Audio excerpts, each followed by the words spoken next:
Você já pode encontrar aí o Evangelho de Lucas, capítulo 1, que é o texto que vai nos inspirar essa noite.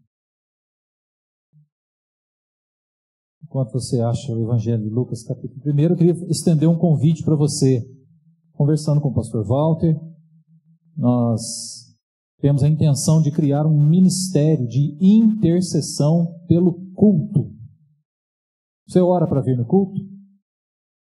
Você orou por esse culto? Eu orei. Para que Deus fale aos nossos corações. Precisamos da palavra de Deus. Para que se houver um visitante seja impactado e a palavra de Deus alcance. Para que se tiver alguém caído, prostrado, saia daqui levantado, animado. Se tiver alguém em dúvida, saia daqui com certeza. Se tiver alguém carecendo de alguma intervenção, de cura, de libertação, que isso também aconteça aqui durante o culto. Não sei se você orou pelo culto, eu orei. Mas nós queremos criar um ministério. E eu gostaria que pelo menos 3 pessoas, todo domingo, meia hora antes do culto, intercedendo pelo culto aqui na igreja.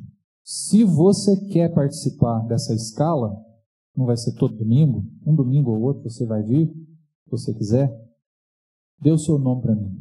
Nós vamos montar uma escala e nós vamos interceder por todo o culto, pela ministração das crianças que acontece lá atrás, para que o Espírito Santo conduza com poder. Nós vamos orar por batismo, por ministração da ceia, para que todos esses momentos sejam significativos, marcantes, para que Deus opere maravilhas aqui no nosso meio. Vamos buscar Deus em oração. Nós estamos procurando andar no Espírito, nós precisamos focar mais na oração. Então nós queremos interceder pelo culto. Se você tem interesse de participar desse novo ministério, dê o seu nome. Eu digo que se a gente fizer uma escala boa, com vários nomes, não vai ser todo domingo. Se você tiver vontade, quiser vir orar todo domingo, vem também, não tem problema. Intercede todo domingo. Né? Aí você fala para mim, pastor, eu quero vir todo domingo. Aí põe o seu nome lá. Mas enfim, compartilhando com você essa intenção, que você saiba que vai haver, a partir do domingo que vem, pelo menos 3 pessoas orando pelo culto, intercedendo pelo culto, ok? Convite para você pensar, orar. E se você também não tinha esse costume, você vai ver. Se você participar desse ministério, intercedendo pelo culto, mesmo que não fosse o dia de vir mais cedo orar pelo culto, lá na sua casa, você vai interceder pelo culto. É um tempo muito importante, meus irmãos, o grande encontro do povo de Deus, quando o povo se reúne para buscar a Deus, ouvir a voz de Deus, Deus se manifesta com poder. E eu ouso dizer aqui para você que Deus fala muito mais no coletivo que no individual. Deus se manifesta muito mais para o seu povo, mostrando o que Ele quer que a gente faça, como Ele quer que a gente tome decisões, muito mais no coletivo do que no individual. Então Deus fala conosco individualmente, mas coletivamente, Deus quer realizar uma grande obra através dessa igreja e de outras igrejas aqui em Poços de Caldas. Então nós precisamos buscá-lo coletivamente também. Então vamos orar pelo culto, que é um grande encontro. Né? Um tempo muito gostoso, fica o convite para você. Acharam aí Lucas capítulo 1? Hoje 2 mães vão nos inspirar a andarmos no Espírito. 2 mães cheias do Espírito. Quero ler com você o capítulo 1, alguns versículos, não vamos recorrer a muitos versículos, mas nós vamos dar uma passeada aqui pelo capítulo 1 do Evangelho de Lucas, para relembrarmos a história de Maria e Isabel. 2 mulheres, 2 mães, e o que elas tinham em comum? Você conhece a história de Isabel? Dá uma olhadinha comigo no capítulo 1, a partir do versículo 5. Vamos relembrar a história, algo que nos fala aqui sobre Isabel. Lucas capítulo 1, verso 5 nos diz assim: Nos dias de Herodes, rei da Judéia, houve um sacerdote chamado Zacarias, do turno de Abias. Sua mulher era das filhas de Arão, que se chamava Isabel. Ambos eram justos diante de Deus, vivendo irrepreensivelmente em todos os preceitos e mandamentos do Senhor, e não tinham filhos, porque Isabel era estéril, sendo eles avançados em dias. Ora, aconteceu que, exercendo ele, Zacarias, diante de Deus, o sacerdócio na ordem do seu turno, coube-lhe por sorte, segundo o costume sacerdotal, entrar no santuário do Senhor para queimar o incenso. E durante esse tempo toda a multidão do povo permanecia da parte de fora orando. Está vendo? Estão orando pelo culto, pelo tempo, pelo que estava acontecendo ali dentro do altar. E eis que lhe apareceu um anjo do Senhor em pé à direita do altar do incenso. Vendo Zacarias, turbou-se e apoderou-se dele o temor. Disse-lhe, porém, o anjo: Zacarias, não temas, porque a tua oração foi ouvida. Isabel, tua mulher, te dará à luz um filho, a quem darás o nome de João. Em ti haverá prazer e alegria, e muitos se regozijarão com seu nascimento, pois ele será grande diante do Senhor, não beberá vinho, nem bebida forte, será cheio do Espírito Santo, já do ventre materno, e converterá muitos dos filhos de Israel ao Senhor seu Deus. E irá diante do Senhor no espírito e no poder de Elias, para converter o coração dos pais aos filhos, converter os desobedientes à prudência dos justos, e habilitar para o Senhor um povo preparado. Até aqui. Lembrando a história, então, de Zacarias e Isabel. Quem era Isabel? Uma mulher idosa já. Viram que o texto fala que eles eram avançados em dias? Provavelmente eles não estavam mais na expectativa de ter um filho. É bem provável. Isabel não tinha mais essa expectativa. Talvez uma oração que eles fizeram lá na juventude. Agora Deus está ouvindo e atendendo aquela oração. Mas é bem provável que eles não planejaram ser pais nessa altura do campeonato. Em dias avançados. Hoje a gente fala até de gravidez de risco, né? Naquela época é bem provável que eles nem sabiam o que era isso. Mas hoje a gente sabe que a gravidez na idade avançada tem mais riscos. Mas um anjo apareceu e falou: Isabel vai dar à luz um filho, vai chamar João, vai preparar o caminho do Senhor. Tem propósito nisso. Então Isabel não colocou na sua agenda ali ter filho, mas Deus veio e falou: você vai ter um filho. Eu acredito que isso ela tem em comum com Maria. Maria também não planejou ter filho, mas chega no no capítulo 1, no versículo 28, quando o anjo encontra com Maria, o anjo diz para ela no versículo 28, alegra-te, muito favorecido, o Senhor é contigo. Ela, porém, ao ouvir essa palavra, perturbou-se muito, pôs-se a pensar no que significaria essa saudação. Mas o anjo disse: Maria, não temas, porque achaste graça diante de Deus, eis que conceberá e dará à luz um filho, a quem chamarás pelo nome de Jesus. E este será grande, chamado Filho do Altíssimo. Deus, o Senhor, lhe dará o trono de Davi, seu pai, ele reinará para sempre sobre a casa de Jacó, seu reinado não terá fim. Então disse Maria, o anjo: como será isso, pois não tem relação com homem algum? Respondeu-lhe o anjo: descerá sobre ti o Espírito Santo, e o poder do Altíssimo te envolverá com a sua sombra. Por isso também, o ente santo que há de nascer será chamado Filho de Deus.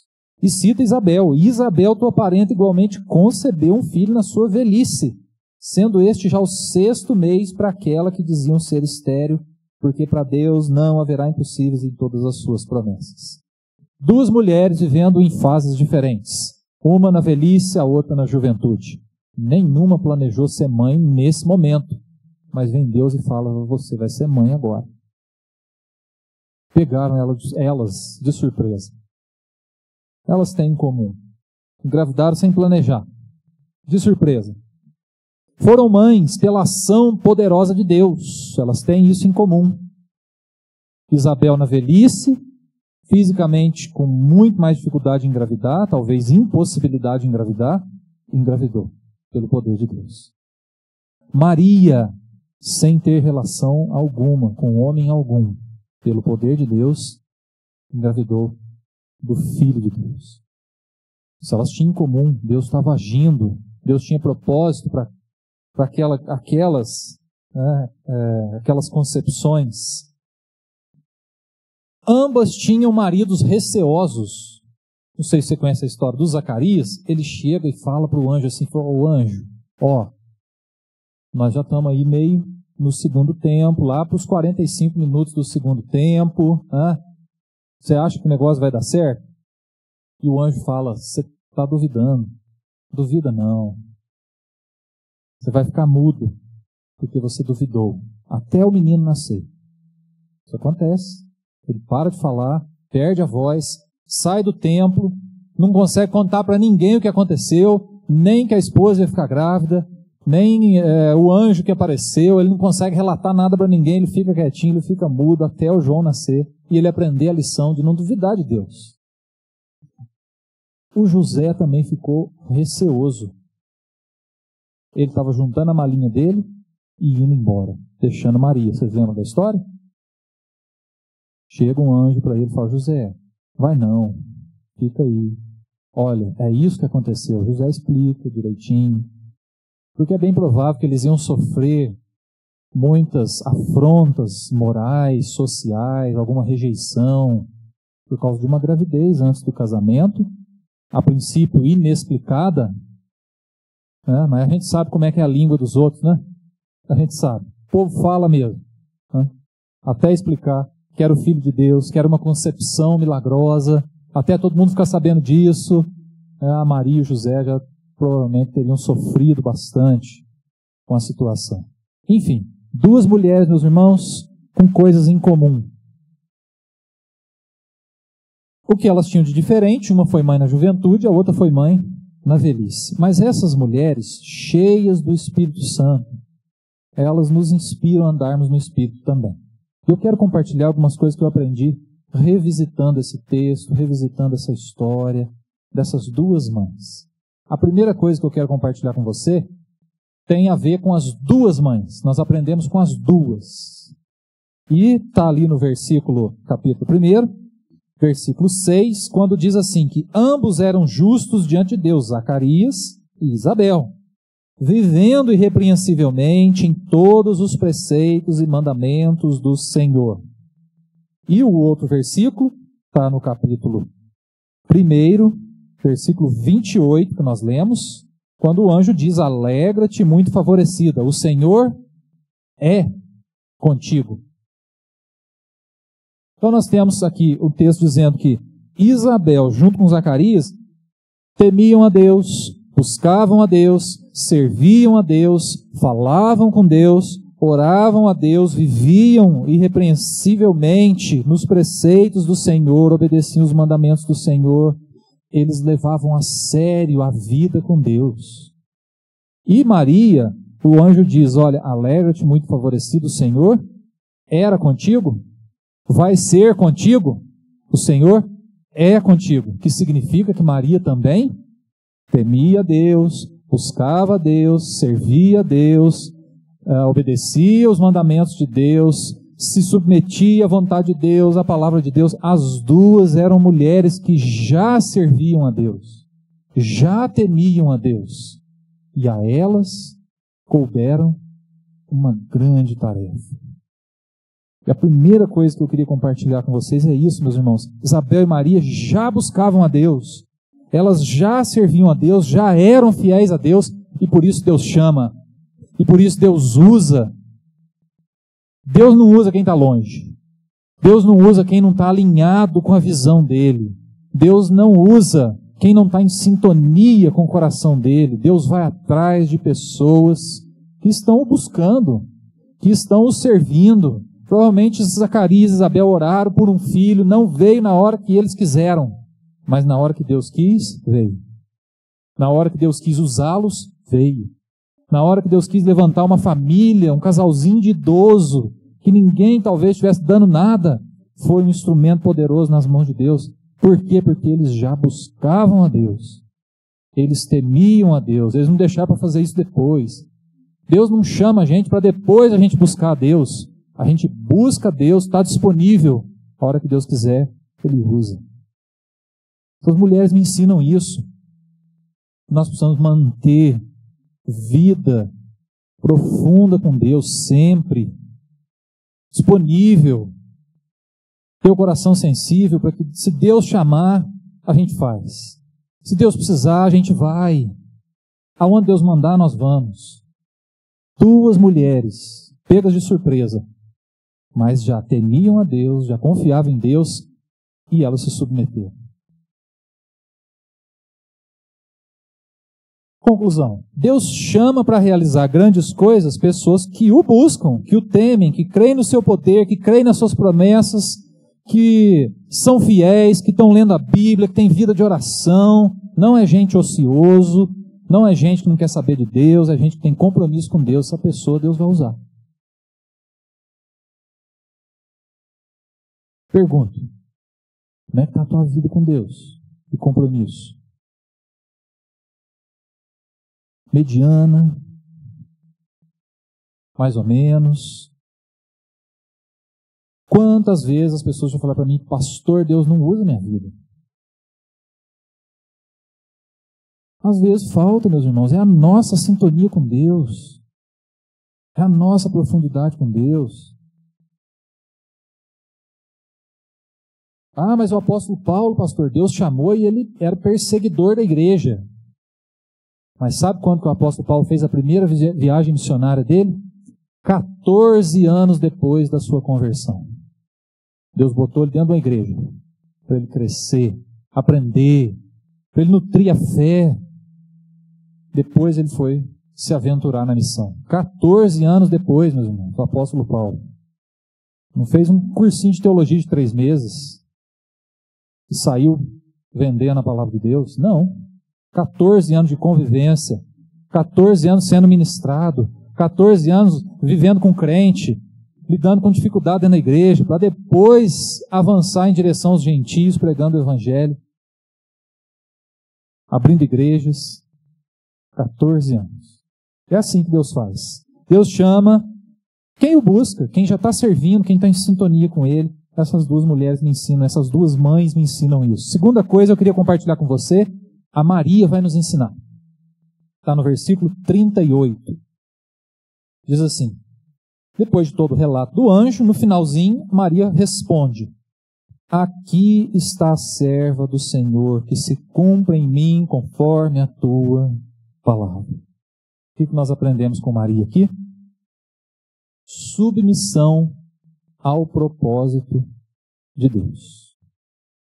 Submissão ao propósito de Deus. A reação de Maria diante de tudo que o anjo expôs foi uma reação de submissão. Poderia ter sido uma reação de rejeição. Poderia ter sido uma reação, não, mas peraí, eu vou ter que falar com José primeiro. Porque como é que o Zé vai reagir? Deixa eu conversar com o Zé primeiro, depois a gente se encontra no outro dia aí, você vem, aparece do jeito que você apareceu aí de novo. Ela se submete. Ela se submete. Ela podia ter colocado algum obstáculo. O que vão pensar de mim? O que vão falar de mim? Ela podia ter colocado aí um obstáculo da nossa geração. Não, mas uma gravidez agora, eu tão novinha, vai estragar o meu corpo. Já ouviram alguma mulher dizer isso? Eu já. Não quero ser mãe, isso estraga o corpo. Como mulher podia ter falado isso. É bem provável que não era uma preocupação muito daquele tempo. Mas ela podia ter colocado um obstáculo. Quero ser mãe agora não. Não vai rolar, eu tenho outros planos. Vou fazer faculdade. A Maria podia ter falado, né? Vou para o vestibular. Vou fazer faculdade, agora não vai dar. Eu vou viajar, deixa eu conhecer o mundo primeiro. Deixa eu dar um rolê por aí. Deixa eu ir lá conhecer Roma, né? Roma era a capital mais famosa na época. Deixa eu lá conhecer o Coliseu, aonde os crentes morrem, né? Os leões devoram eles. Não vai dar. Vou investir no latim. Era a língua da época, né? Hoje é o inglês, mandarim, sei lá que língua aqui. Né? Na época era o latim. Deixa eu fazer a aula de latim primeiro, depois a gente conversa. Meus irmãos, como nós colocamos obstáculos para os propósitos de Deus. Vocês notam isso? E nós, eu me incluo também. Claro. Nós colocamos obstáculos para os propósitos de Deus. Maria não pôs.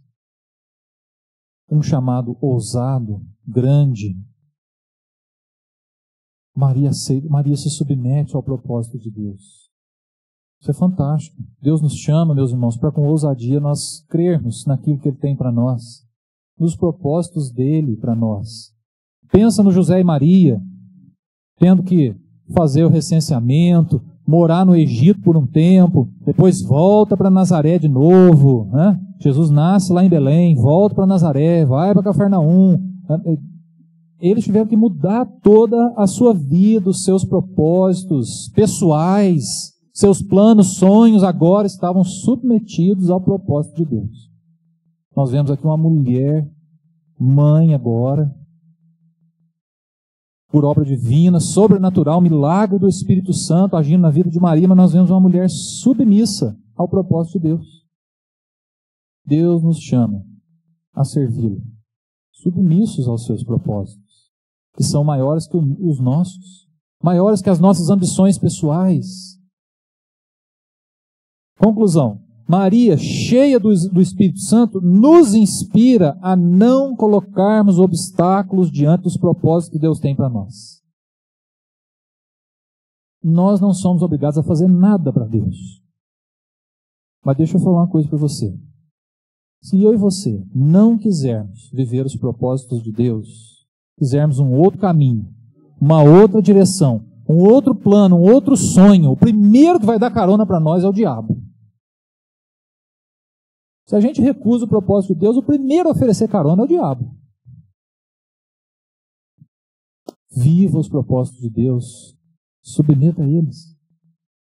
O que Deus está te chamando para fazer, para ser? Nós aprendemos isso com Maria, uma mãe inspirada, cheia do Espírito Santo, ousada, que se submete ao propósito de Deus. Terceira lição, compartilho com você, nós aprendemos com Isabel. E está ali no versículo 43, olha comigo. É um trecho da palavra que relata que Maria foi visitar Isabel. E no versículo 43, Isabel diz assim: e de onde me provém que me venha visitar a mãe do meu Senhor? Ela se dirige a Jesus, ainda um feto na barriga, como Senhor. De onde me provém que me venha visitar a mãe do meu Senhor? Ela trata quem como Senhor? Jesus. E aqui nós vemos uma mulher submissa à pessoa de Jesus. Por um lado, Deus nos chama a gente a se submeter aos propósitos dele. Por outro lado, meus irmãos, Deus nos chama a nos submetermos ao Filho dele. Porque Jesus é Rei sobre tudo, sobre todos. Jesus é Senhor. Jesus é o Senhor dos senhores. Hoje, no discipulado, nós conversamos sobre Mateus 1 e 2, relato do nascimento, e a reação de alguns diante do nascimento de Jesus. E conversamos sobre a reação, duas reações diferentes. Herodes, quando ficou sabendo que o rei dos judeus nasceu, o que ele fez? Falou para os magos: olha, passa aqui, fala onde é que ele está. Os magos não passaram. O que ele fez? Mandou matar todas as crianças de 2 anos para baixo, na região da Judéia inteira. Um dos maiores massacres de crianças da história da humanidade. Tão terrível quanto o Egito, que fez a mesma coisa. Mandou matar os filhos dos judeus até 2 anos de idade. Existem outros relatos históricos desse fato, de Herodes mandando matar. Tem o relato da Bíblia, tem outros documentos históricos falando que Herodes fez isso. Meus irmãos, Jesus, nascido, mas não tinha falado uma palavra, já botou as pernas de um governante para tremer. Jesus chegou sacudindo o mundo. Mas a reação do Herodes foi uma reação de se colocar contra Jesus, de rebeldia. A reação dos magos, por outra vez, os magos vão até Jesus, o encontram, e o texto de Mateus capítulo 2, depois você pode ler lá, que você vai se identificar mais com o texto, diz que ao entrarem onde Jesus estava, eles se prostram e adoram, reconhecendo, igual a Isabel, que Jesus é o Senhor, Ele é Deus. Eles se prostram, se curvam diante de Jesus, um menino recém-nascido. E depois entregam presentes, ouro, incenso e mirra, que eram presentes entregues para reis, reconhecendo que Jesus é um rei. Jesus é Senhor e Rei. Nós temos aqui Isabel se submetendo à pessoa de Jesus que estava sendo gerada no ventre de Maria, mas já dizendo, Ele é o meu Senhor. Eu estou aqui para servi-lo. Ele nem tinha nascido. Ele nem tinha feição, ele não tinha rosto ainda, e já tinha alguém dobrando o joelho diante de Jesus. Isabel, mostrando para nós, meus irmãos, que nós precisamos nos submeter a Jesus, ao senhorio de Jesus, a nossa vida, os nossos dias, a nossa casa, as nossas finanças. Jesus quer ser Senhor sobre a nossa vida, sobre tudo e sobre todos, e Ele veio para reinar. E eu te pergunto, Jesus reina na sua vida? Jesus reina nas diversas áreas da tua vida? Você já submeteu as tuas emoções a Jesus? Os teus recursos financeiros a Jesus? Você já submeteu os teus planos e sonhos a Ele? A tua casa, os teus filhos? Isabel nos convida a nos submetermos a Jesus, porque Ele é o Senhor. Ele é o Senhor. Conclusão. Isabel sabia exatamente o que ela estava fazendo, o seu papel, o seu lugar diante daquele projeto, e ela sabia quem era Jesus. Por isso ela se submeteu. Uma mulher, uma mãe, chamada para servir, topou. Já buscava Deus, se submeteu ao propósito de Deus, se submeteu ao Filho de Deus. A última lição, a quarta e última lição, hoje tem 4, hein? Hoje é de brinde, por causa do Dia das Mães. Nós aprendemos com Zacarias e Isabel. E eu quero compartilhar com você. Lá no versículo 76, pode olhar aí, tem. Nós temos aqui uma das declarações mais profundas, o cântico de Zacarias. Zacarias não perdeu tempo, né? A hora que ele recobrou a voz, ele fez até um cântico, né? Já foi cantar, foi botar em dia.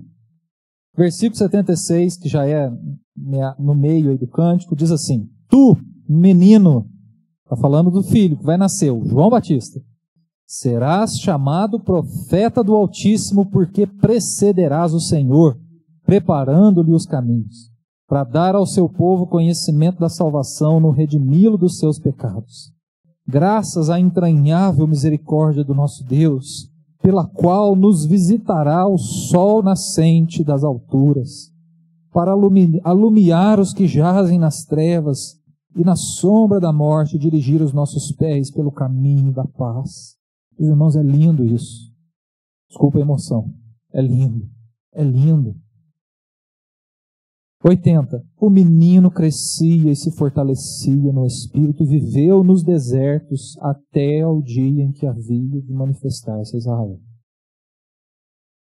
O que você entende quando a palavra de Deus nos diz que o menino viveu nos desertos? Interessante isso, né? Será que Isabel e Zacarias pensaram assim, deve ter uma escola de profeta no deserto, vamos mandar para lá? Vai que é uma escola presbiteriana, batista? Vamos botar lá. Meus irmãos, sabe qual que é o mais provável? Isabel e Zacarias se mudaram para uma região desértica para criar o filho no propósito de Deus. Idosos, no fim da vida, sacerdote provavelmente ganhava melhor que pastor hoje, vivia bem, tinha casa boa, tinha comida boa, ele era sacerdote no templo de Jerusalém, o principal templo judeu do mundo judaico daquela época. E ele participava ali do turno, era de uma família de sacerdotes. Isabel também era da família de Arão, sacerdotes. Os dois eram de famílias envolvidas com trabalho no templo. Provavelmente eles tinham uma vida estável, boa, próspera, pois eles não foram morar no deserto com o menino? Foram. Por quê? Porque Deus tinha algum propósito a mais pro filho. Vocês notam, meus irmãos, que eles se submeteram ao propósito de Deus, abriram mão de uma estabilidade financeira melhor, para viver num lugar mais simples. Tem um texto da palavra que fala que João Batista comia mel e gafanhoto, mel silvestre e gafanhoto. Aprendeu a viver ali de uma maneira muito simples. E não é à toa que ele viria no espírito de Elias. Mas eu vejo aqui pai e mãe se submetendo a uma realidade maior que Deus tem para o seu filho. Inclusive vivendo a vida mais simples, abrindo mão de dinheiro, abrindo mão de status, deixaram o templo e foram criar um menino no deserto. O que eu aprendo com Isabel e Zacarias? Com a Isabel cheia do Espírito Santo, e agora o Zacarias, o texto diz aqui do cântico, começando o cântico, versículo 67, que Zacarias, cheio do Espírito Santo, proferiu esse cântico, profetizou. Eu aprendo, meus irmãos, que Zacarias e Isabel criaram João Batista, sabendo que a missão dele era preparar o caminho do Senhor.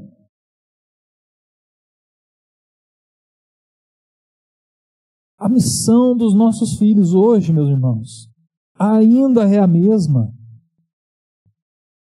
Preparar o caminho do Senhor. Porque Jesus vem? Você crê nisso? Você crê que Jesus volta? Pois nós estamos aqui, meus irmãos, criando os nossos filhos, não para serem bons profissionais, mas para prepararem o caminho do Senhor. Essa deveria ser a nossa prioridade número 1. Moldar o coração dos nossos filhos para que eles preparem o caminho do Senhor. Para que sejam, sim, bons profissionais, mas façam isso se submetendo à missão maior deles, que é preparar o caminho do Senhor. Que eles sejam bem resolvidos financeiramente, é lógico, nós queremos isso para os nossos filhos, sonhamos, oramos, mas tem uma missão maior para os nossos filhos, meus irmãos, que é preparar o caminho do Senhor. Eles precisam ter noção disso. Mas se nós, pais, não temos essa noção, é fato que os nossos filhos não terão. Se para nós preparar o caminho do Senhor não é prioridade, os nossos filhos não vai ser. E nós vivemos numa geração que foca em muita coisa, meus irmãos, e não prioriza a missão que Deus tem para nós, como igreja, como servos e servas, de preparar o caminho do Senhor, porque o Senhor está às vésperas de voltar. E nós precisamos preparar o caminho do Senhor.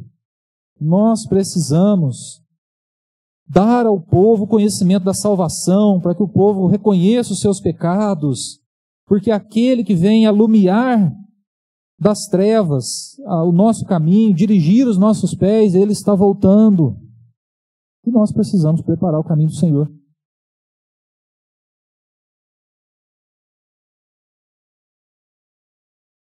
Eu não sei se você conhece um missionário, pastor missionário do século XVIII, chamado William Carey. Ele era inglês, ele deixou a Inglaterra e foi ser missionário na Índia.